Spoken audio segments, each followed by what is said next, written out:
The reason that I admire it, one of the many reasons I admire it so much, is because of how rare it is to be able to keep those spinning plates together and working together when this is the vanity business. Ernie, like Shaq's used to being a star. Charles is used to being the star of that show.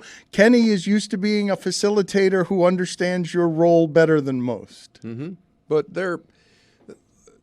and the thing, you know why it's work? Because nobody tries to make themselves the show. Because they've never tried to make the show about themselves.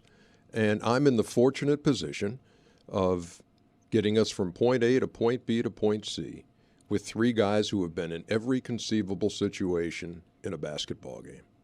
And so nobody at home cares if what I think about what might be being said in a huddle with 1.7 seconds to go. They want to hear from the guys who have been there. And so it's up to me to try to bring out the best in these three guys.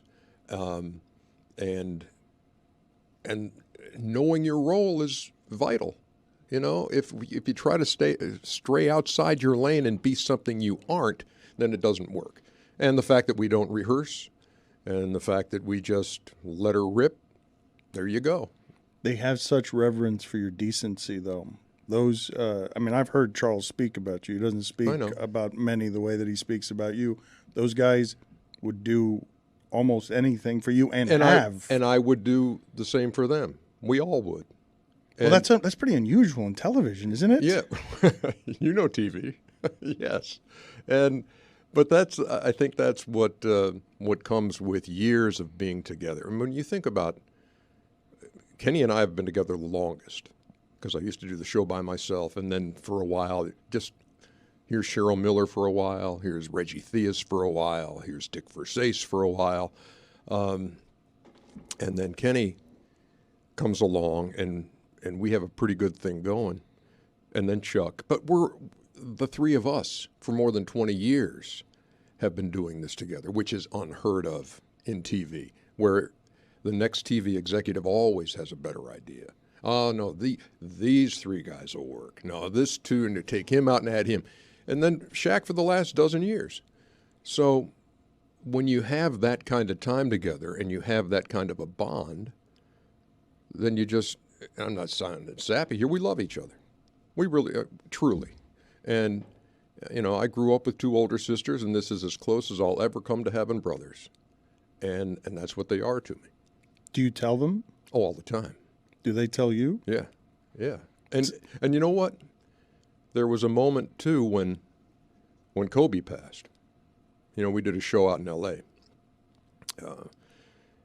Right there in the middle of the floor. The game had been canceled, but we were just going to spend that time talking about Kobe. And I remember Shaq on that night saying on the air that I don't say this enough to you guys, but I love you.